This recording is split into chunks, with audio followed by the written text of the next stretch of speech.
कि जिस देश में राम जन्म लिए उस देश में जन्म भी हम लिए, ये गम का है सम्मान। बोलो जय श्री राम, बोलो जय श्री राम।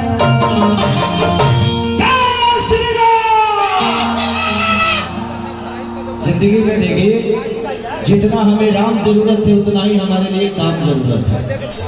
तो हम अगर काम बेहतर करते हैं ना तो राम हमारे साथ ऑलवेज रहते हैं। तो हमें काम बेहतर करना चाहिए।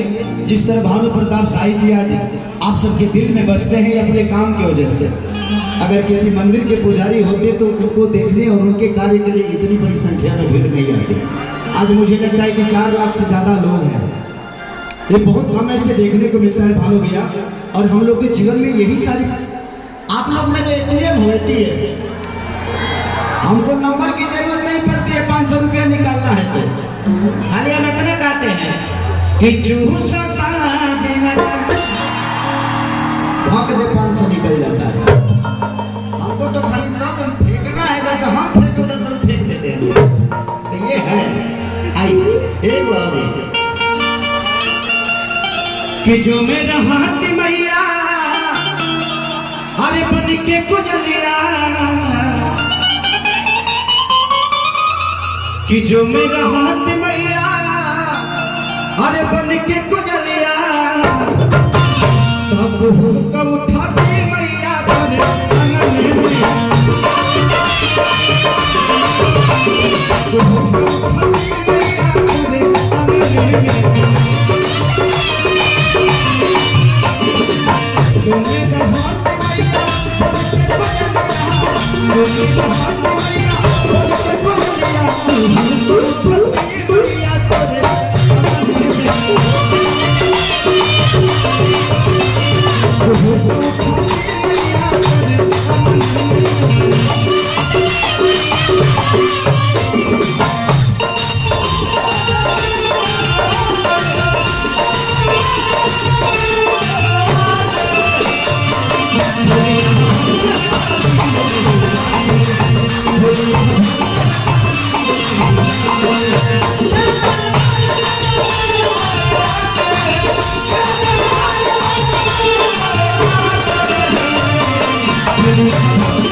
तुम अपनी माता बहन बेटी के कहिए बैठे दे बलो, ये लोग के घरे भेजिए के दाम ले बलो। ये लोग अगर जाओ तो घर में खाना खाए तो बेला ना लेके चहती हल। बताओ तू एंजॉय करे बड़ी को रहो ना देना हो जाओ एक नंबर। हाँ सिकिया के बिन बिन आसन लगई थी वही पे माई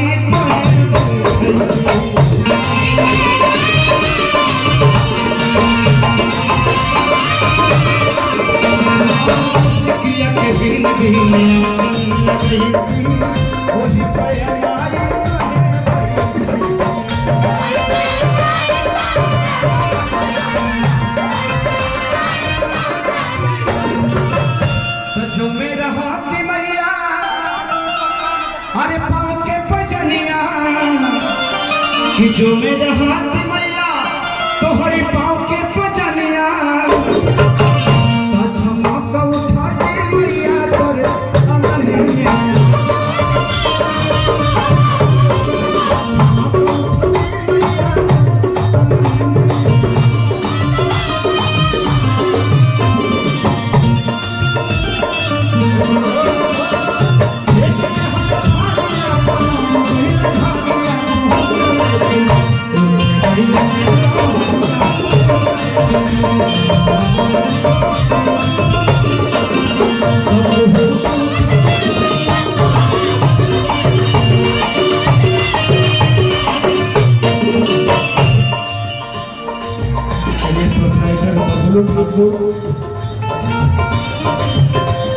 बबलू ठाकुर ने जो पाँच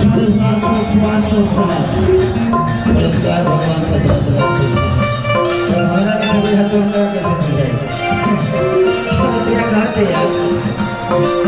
टुन टुन खेसारी तो करे पुजारी कृष्ण बेदर दियो के सिला बेजारी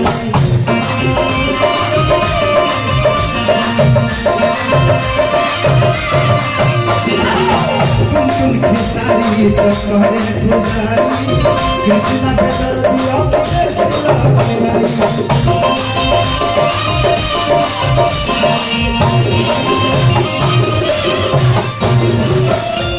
कि जो मेरा हाथ मैया तोहर माथे के बिंदिया कदम को उठाती मैया तोरे अमन में।